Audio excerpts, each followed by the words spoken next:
Ashtavakra Gita chapter 9 verse 5। मानव जब देखता है कि महर्षि, साधु, योगी सभी के विचार अलग अलग हैं, कोई एक मत नहीं है, तो वह वास्तविक रूप में विरक्ति को प्राप्त होता है और उससे उसका मन शांत हो जाता है। विचारों का जंगल पहले बोला गया है।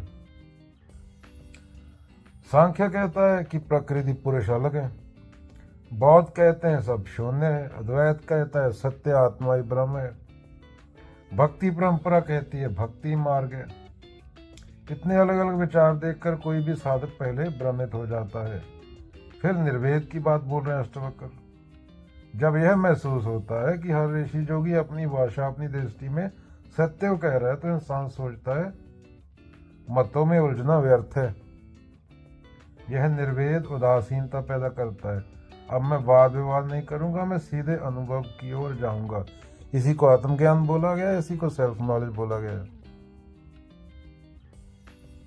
उसके बाद अष्टवक्र बोल रहे हैं शांति, पीस की बात कर रहे हैं। जब आप तुलना और बहस से हटते हैं तो मन को शांति मिलती है। कंपैरिजन, कॉन्फ्लिक्ट, ये चीजें साथ साथ चलती हैं।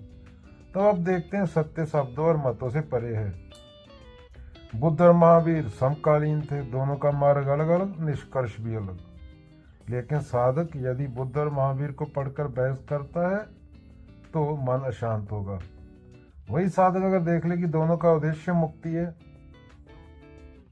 क्या उद्देश्य मुक्ति है, तो बस भाषा अलग है, लैंग्वेज अलग है, तो शांति आ जाती है। विज्ञान में अलग अलग सिद्धांत हैं। न्यूटन कहता है दुनिया घड़ी की तरह है, आइंस्टाइन कहता है समय और स्थान सापेक्ष है, क्वांटम कहता है निश्चितता ही नियम है।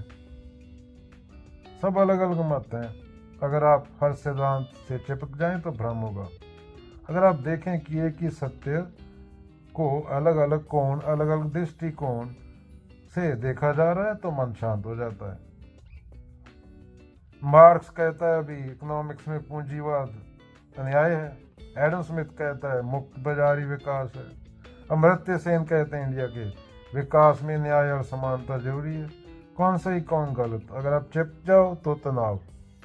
बहता पानी निर्मला बंदे सुगंधा हुए, साधु जन रमता भला, दाग न लाए कोई कबीरा। अगर आप देखो कि ये सब आंशिक दृष्टिकोण है, तब मन कहेगा सत्य इनमें सीमित नहीं। सत्य कभी शब्दों में और कल्पना में आता ही नहीं। तो गीता का यह श्लोक कह रहा है, अष्टवक्र गीता का, जब इंसान अलग अलग मतों को देख लेता है और उनमें उलझ कर थक जाता है तो उसमें वैराग्य आता है। यही वैराग्य उसे शांति देता है। सत्य मतों से परे है, अनुभव में है। सेल्फ नॉलेज, आत्मज्ञान।